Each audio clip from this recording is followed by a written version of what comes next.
अरे तुम्हें क्या हो गया मिंटू? तुम हंस क्यों रहे हो? देखो तो ये स्नेल कितना धीरे चल रहा है। ऐसे ही अपने घर कैसे पहुंचेगा? लेकिन साइज और स्पीड मैटर नहीं करती अगर आप में डिटर्मिनेशन है और आप कोशिश किए बिना हार नहीं मानते तो। लेकिन अगर आप प्राउड और ओवर कॉन्फिडेंट हो तो आप रेस भी हार सकते हो। एक बड़े से जंगल में काफी सारे जानवर रहते थे, बिग और स्मॉल।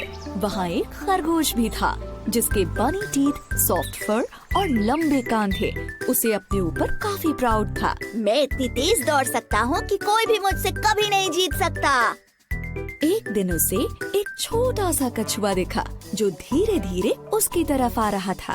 खरगोश उस पर हंसा और कहा, देखो तो जरा तुम कितने स्लो और ड्राउजी हो।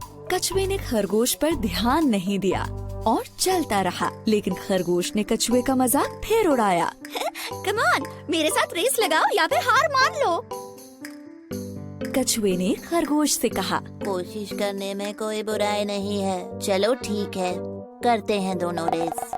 जल्द ही इन दोनों की रेस की खबर पूरे जंगल में फैल गई और सारे जानवर ये देखने के लिए इकट्ठा हो गए कि कौन जीतता है। तभी कछुए का एक दोस्त उससे कहता है, तुम खरगोश से रेस क्यों लगा रहे हो? कोई शक नहीं है कि वही जीतेगा। और फिर उसके एक दूसरे दोस्त ने कहा, हार मान लो इससे पहले कि तुम्हारी बेइज्जती हो जाए। लेकिन कछुआ हार मानने को तैयार नहीं था। मुझे कम से कम कोशिश तो करने दो, ज्यादा से ज्यादा मैं हार ही तो जाऊंगा। खरगोश बहुत ही ज्यादा प्राउड और ओवर कॉन्फिडेंट था।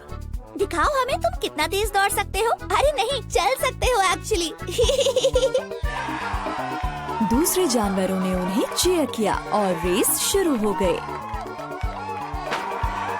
खरगोश ने जल्दी से दौड़ना शुरू किया और वो काफी दूर निकल गया। उसे धीरे धीरे आ रहा कछुआ नजर भी नहीं आ रहा था। अब थोड़ी देर बाद ही खरगोश ने लंबा रास्ता तय कर लिया और कछुआ उसे दूर दूर तक नहीं दिख रहा था। उसने सोचा कि चलो थोड़ी देर के लिए एक पेड़ के नीचे आराम कर लेते हैं। उसने कहा, इतनी मेहनत क्यों करनी, मैं तो वैसे भी जीत ही जाऊंगा। एक झपकी मार लेता हूँ। जल्द ही वो गहरी नींद में सो गया। वहीं दूसरी तरफ कछुए ने हार नहीं मानी थी। धीरे ही सही, लेकिन वो चलता जा रहा था और फिनिशिंग लाइन की तरफ बढ़ता जा रहा था। फिनिशिंग लाइन पर सारे जानवर वेट कर रहे थे कि खरगोश ही सबसे पहले रेस फिनिश करेगा। लेकिन वो सब कछुए को देखकर काफी हैरान हो गए। ये सब देखकर वो कछुए का हौसला बढ़ाने लगे। ऐसे ही बढ़ते रहो, तुम बहुत अच्छा कर रहे हो, तुम फिनिश करने वाले हो। तभी खरगोश की नींद खुली। कछुआ तो नहीं दिख रहा। चलो अब मैं फिर से दौड़ता हूँ और रेस फिनिश कर लेता हूँ। लेकिन वो हैरान रह गया जब उसने देखा कि कछुआ तो उससे पहले ही फिनिशिंग लाइन पर पहुँच गया है और रेस जीत गया है। ये नहीं हो सकता। खरगोश का घमंड चूर चूर हो गया। सारे जानवरों ने रेस जीतने पर कछुए को बधाई दी और खरगोश ये सब देखकर उदास हो गया। फिर कछुए ने खरगोश के पास जाकर कहा, किसी को भी अपनी काबिलियत पर इतना घमंड नहीं करना चाहिए। इस बात को याद रखना, हमेशा हम्बल बने रहो और अपनी पूरी कोशिश करने से पहले कभी हार मत मानो। अंत में खरगोश को ये लेसन मिला कि अगर मेहनत की जाए तो स्लो होने पर भी रेस को जीत सकते हैं। धीमे होने के बावजूद